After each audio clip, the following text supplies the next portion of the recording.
Yeah. Hello and welcome to RR 444 All Rounder. Match number 59 RR versus PBKs.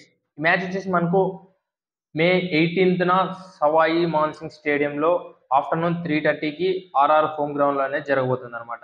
And మనం mostly ఈ match pitch విషయం చూసుకుంటే మాత్రం nice batting wicket ఉంటుంది అనమాట.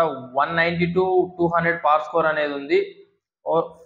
అదే బ్యాటింగ్ చూసుకుంటే మాత్రం ఫస్ట్ 8-9 ఓవర్స్ బాగా బౌన్స్ ఉంటుంది అనమాట. స్ట్రోక్ ప్లే కూడా మంచిగా ఉపయోగపడుతుంది కాబట్టి ఫస్ట్ 8-9 ఓవర్స్ మంచిగా పవర్ ప్లే యూజ్ చేసుకున్న వాళ్ళే గెలిచే ఛాన్సెస్ ఉంటాయి అనమాట ఈ గ్రౌండ్లో అనేసి.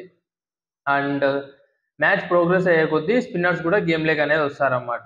అండ్ ఫస్ట్ 3-4 ఓవర్స్ మాత్రమే ఫాస్ట్ బౌలర్స్కి బాగా అనుకూలిస్తుంది, స్వింగ్ అండ్ స్ట్రీమ్ ఉంటుంది. ఇంకా ఆ తర్వాత అయితే అంతగా ఏమి ఉపయోగపడదు ఫాస్ట్ బౌలర్స్కి. స్పిన్నర్స్ అయితే మిడిల్లో గేమ్లోకి వచ్చే ఛాన్సెస్ ఉంటాయి అనమాట ఆఫ్టర్ 10 ఓవర్స్ కావచ్చు అట్లా.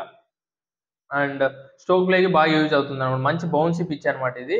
ఎవరైతే ఫస్ట్ 8-9 ఓవర్స్లో మంచిగా ఉపయోగించుకుంటారో పవర్ ప్లే వాళ్ళు గెలిచే ఛాన్సెస్ ఉంటాయి అనమాట. అండ్ డ్యూ అయితే ఏమి ఉండదు అనమాట.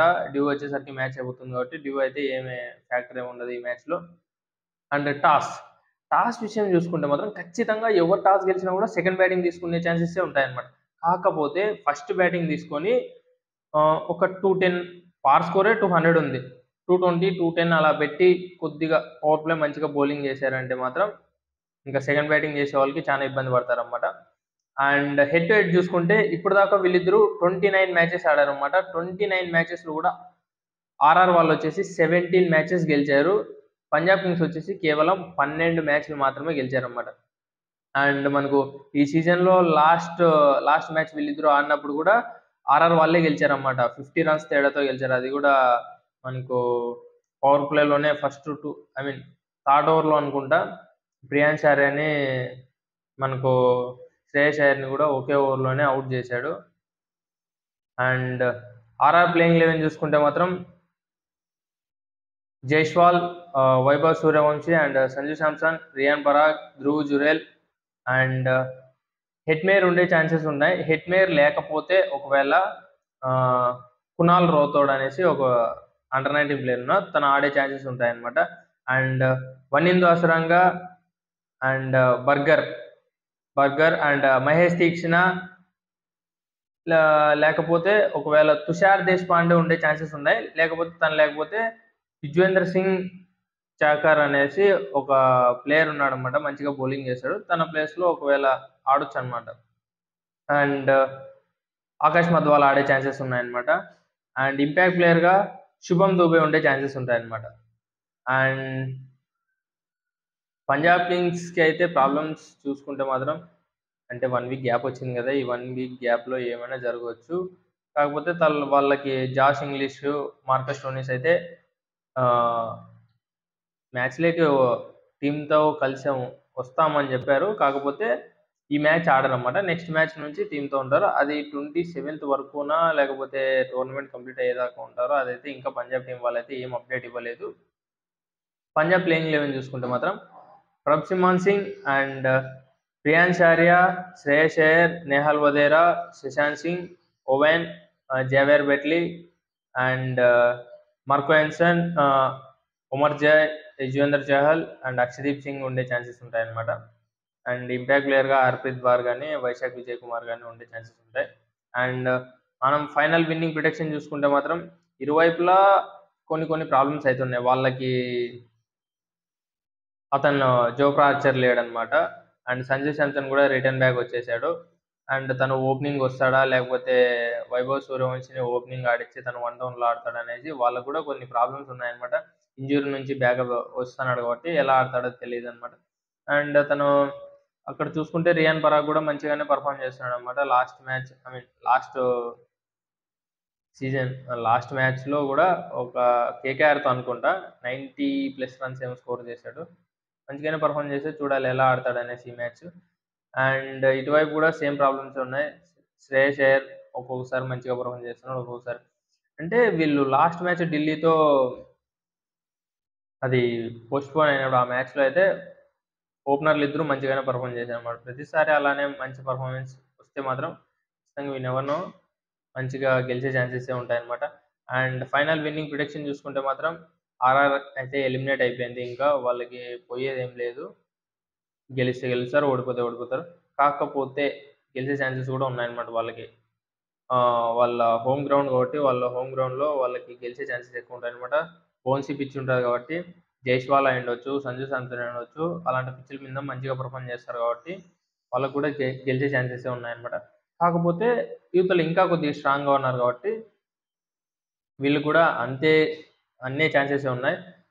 అర్షదీప్ సింగ్ అయ్యుండొచ్చు, మంచిగా పెర్ఫార్మ్ చేస్తున్నాడు. ఉమర్ జాయ్ అయ్యుండొచ్చు అండ్ యుజ్వేంద్ర చహల్ అయ్యుండొచ్చు. వీళ్ళందరూ మంచిగానే పెర్ఫార్మ్ చేస్తున్నారు. శశాంక్ సింగ్ అయ్యుండొచ్చు.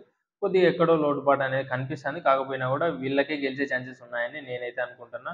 నాకు తెలిసి పంజాబ్ కింగ్స్ వచ్చేసి 70% గెలిచే ఛాన్సెస్ ఉన్నాయి. అండ్ ఆర్ఆర్ వచ్చేసి 30% మాత్రమే అని నేనైతే అనుకుంటున్నా. ఈ మ్యాచ్‌లో ఎవరు గెలుస్తారనేది మీరు కూడా కామెంట్ చేయండి.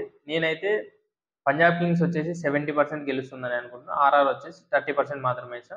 మీరు ఏ టీమ్ గెలుస్తుందని అనుకున్నా కూడా కామెంట్ చేయండి. చూద్దాం ఎంతమంది కరెక్ట్‌గా గెస్ చేస్తారనేసి. అండ్ నెక్స్ట్ మ్యాచ్ వచ్చేసి ఈవినింగ్ మ్యాచ్ వచ్చేసి డీసీ వర్సెస్ జీటీ. ఈ మ్యాచ్ వచ్చేసి మనకు 18th మే ఈవినింగ్ 7:30కి అరుణ్ జైట్లీ స్టేడియంలో డీసీ హోమ్ గ్రౌండ్‌లో అనేది జరగబోతుందన్నమాట. అరుణ్ జైట్లీ పిచ్ రిపోర్ట్ చూసుకుంటే మాత్రం చాలా మంచి ఫ్లాట్ బ్యాటింగ్ వికెటే ఉంటదన్నమాట. పార్ స్కోర్ వచ్చేసి ఇక్కడ 200 ఉందన్నమాట. ఇనీషియల్లీ ఫాస్ట్ బౌలర్స్‌కి హెల్ప్ అవుతుంది గానీ, బట్ ఓవరాల్‌గా అయితే స్పిన్నర్‌కే ఎక్కువ ఛాన్సెస్ ఉంటాయన్నమాట. అండ్ డ్యూ విషయానికొస్తే మాత్రం ఖచ్చితంగా డ్యూ అయితే ఉంటది. డ్యూ ఫ్యాక్టర్ అయితే ఖచ్చితంగా డ్యూ అనేది ప్లేలోకి వస్తుందన్నమాట. అండ్ టాస్ చాలా కీలకం కాబోతుంది డీసీకి అయితే. డీసీ గెలవాలంటే టాస్ గెలిస్తేనే మ్యాచ్ గెలిచే ఛాన్సెస్ ఉన్నాయన్నమాట. లేకపోతే జీటీకే ఎక్కువ ఛాన్సెస్ ఉన్నాయి. డీసీ టాస్ గెలిచకపోతే ఇంకా మనం అక్కడే మ్యాచ్ ఓడిపోయిందని చెప్పుకోవచ్చనమాట డీసీనైతే. ఒకవేళ టాస్ గెలిస్తే మాత్రం ఎవరు గెలిచినా కూడా సెకండ్ బ్యాటింగే తీసుకునే అవకాశం ఉంటుంది. హెడ్ టు హెడ్ చూసుకుంటే మాత్రం 6 మ్యాచెస్ ఆడారు. 6 మ్యాచెస్‌లో కూడా ఇద్దరు 3 మ్యాచెస్ గెలిచారు. ఈ సీజన్‌లో లాస్ట్ మ్యాచ్ వీళ్ళిద్దరూ ఆడినప్పుడు జీటీనే గెలిచిందనమాట. అండ్ ఫస్ట్ 5 మ్యాచెస్ అయితే గెలిచారు వీళ్ళు డీసీ వాళ్ళు. ఇప్పుడు ప్లే ఆఫ్స్‌కి వెళ్తారా లేదా అనే ఛాన్సెస్ కూడా ఉన్నాయన్నమాట. ఇంకా 3 మ్యాచెస్ ఉన్నాయి. 3కి గెలిచాలి లేకపోతే ఇబ్బందవుతుందనమాట. చాలా ఇబ్బంది పడతారు. అండ్ డీసీ ప్లేయింగ్ 11 చూసుకుంటే మాత్రం వాళ్ళకి కూడా చాలా ప్రాబ్లమ్స్ ఉన్నాయన్నమాట.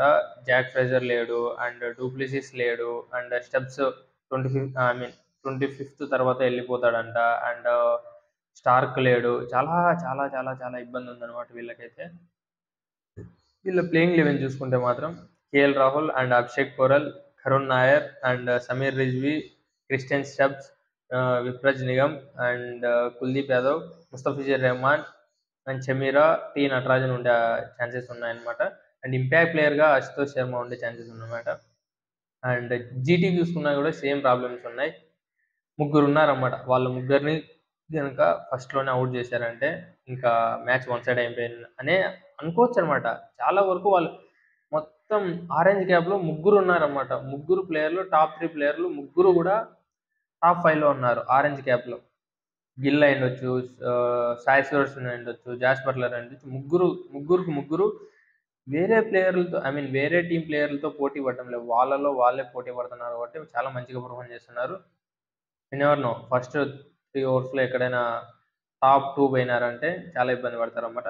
కాకపోతే వీళ్ళు ముగ్గురిని అవుట్ చేయలేకపోతున్నారు. ఇంతవరకు ఈ సీజన్‌లో అయితే ముగ్గురిని అవుట్ చేసి ఓవర్‌కమ్ చేయలేకపోతున్నారు ఏ టీమ్ అయినా. ఈ ముగ్గురిలో ఎవరో ఒకరు మంచిగా పెర్ఫార్మ్ చేస్తున్నారు. ఇంకొక ఫోర్త్ ప్లేయర్ వచ్చి అక్కడ రూథర్‌ఫోర్డ్ అయ్యుండొచ్చు, షారుఖ్ ఖాన్ అయ్యుండొచ్చు, వాషింగ్టన్ సుందర్ అయ్యుండొచ్చు. ఎవరో ఒకరు 20-30 రన్స్ పార్ట్నర్‌షిప్ ఇస్తున్నారు. స్కోర్ 190-200 వెళ్ళిపోతుందన్నమాట. ఈరోజు కూడా అలానే జరిగే ఛాన్సెస్ చాలా వరకు ఉన్నాయన్నమాట. చెప్పలేం. 1 వీక్ గ్యాప్ వచ్చింది కాబట్టి వాళ్ళ ఫామ్ ఏమన్నా డిప్ అయ్యుండొచ్చు. ఎలా పెర్ఫార్మ్ చేస్తారనేది చూడాల్సి ఉంటది. అండ్ జీటీ ప్లేయింగ్ 11 చూసుకుంటే మాత్రం Shubman Gill and Sai Sudharsan and Jos Buttler, Rahul Tewatia and Shashank, Shahrukh Khan and Rashid Khan, R Sai Kishore and మనకు Rashid Khan and Coetzee, Mohammed Siraj and Prasidh Krishna and Rutherford ఉండే ఛాన్సెస్ ఉంటాయన్నమాట.